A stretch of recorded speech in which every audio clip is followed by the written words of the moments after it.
Hi. When the famous physicist and astronomer Galileo first championed the idea that the Earth revolved around the Sun back in the 1500s, he was called a raging lunatic and convicted of heresy by the Church. He was then sentenced to life imprisonment and died under house arrest around 9 years later. But if a 10-year-old tells his science teacher that same fact today, nobody even bats an eyelash. So what's changed? Lots of things.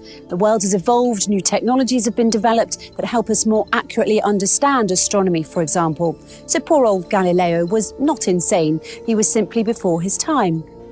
Luckily, scientists today have more advanced tools and gadgets that can help them avoid meeting the same fate as Galileo, but sometimes their claims still make us do a double take when we first hear about them, especially if we don't have a background in science and physics. Let's look at an example, shall we? In their published works, two different scientists, Tom Garrison and Michael Allaby, both compare mountains to ships. Yes, you heard me.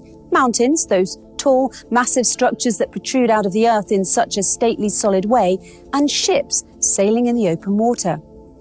Sounds like an odd coupling, but the physical law of buoyancy, developed by the Greek mathematician and inventor Archimedes, would say otherwise. This is because the driving force behind both ships and mountains is one and the same, and it's something called buoyancy. Now, the words buoyant or floating don't usually pop into our heads when we think of mountains. But guess what happens to a mountain when a thick sheet of ice accumulates on its surface? The rock sinks into the mantle under its weight, just as a ship sinks deeper into the water when it's loaded with cargo. And what happens to the mountain when it erodes or after the removal of the thick sheet of ice from its surface? In much the same way as a ship rises again when the cargo is removed from it, the Earth's crust will rise again in response to the reduced load on the mountain. We know all this today from the research conducted by scientists such as Garrison and Allaby in 2013 and 14. But flashback 14 centuries ago to when the Quran was revealed, and you'll find that it too makes the same analogy in chapter 42, verse 32, when it says, "And among his signs are the ships in the sea like mountains." How in the world could a book revealed that long ago possibly contain such accurate scientific analogies in the glaring absence of the necessary scientific tools and proofs at that time? Yet another example of modern science mirroring the Quran relates to the concept of inertia. In 2011, in the 39th issue of the Thresholds Journal entitled Inertia, one of the articles, written by Dr. Caroline O. Fowler, who has a PhD in the Department of Art and Architecture from Princeton University, is entitled Standing Mountains Move Like Clouds. And you thought the pairing of mountains and ships was bizarre.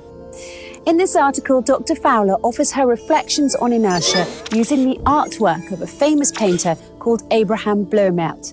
She begins by describing the concept of inertia as defined by Sir Isaac Newton's first law of motion, namely that a body will persist through force in a state of either rest or motion until moved by another body.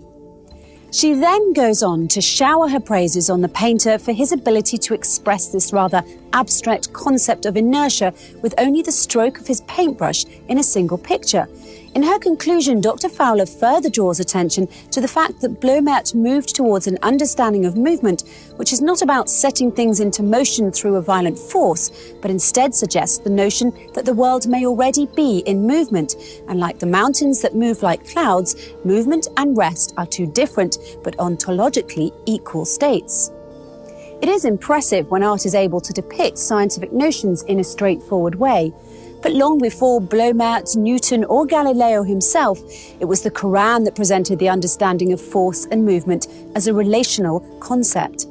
In chapter 22, verse 88 of the Quran, it reads, "And you see the mountains and think them solid, but they move like clouds. It is God's technique which has established everything perfectly." Centuries ago, God told us that he created the world following the laws of inertia. It is science that is just now catching up. So who says science and religion have to be at odds? In the Quran, science and religion are twin sisters, and I don't mean the type of twins that keep saying they're identical when everyone really knows they're fraternal. The Quran contains many passages that were not understood by scientists, let alone regular people, until recently, and some that science still has not fully deciphered. But this should come as no surprise. In fact, the Quran itself tells us that this will happen when it says, "And these similes we put forward for mankind, but none will understand them except those who have knowledge." Let's look at that word a little closer now, simile. It's very fitting that the Quran should use that word, seeing as how the book itself often uses similes and analogies to help explain things that might otherwise seem abstract or unrelated to us. But what's even more astonishing then, that is modern scientists have used some of the exact same analogies that were first written in the Quran over 1400 years ago. Of course, until scientists studied any of this, no one thought to relate mountains and ships or mountains and clouds in this unusual way. And even now, the analogy of mountains being like ships in the sea and like moving clouds is one that will most likely be lost on many people. Try it for yourself if you like. Try telling a police officer that mountains move like clouds and watch what his reaction will be. But be careful, because if you persist in saying it, he might just consider you drunk and arrest you. What can I say? Sometimes the truth hurts. I think Galileo would agree with that, don't you?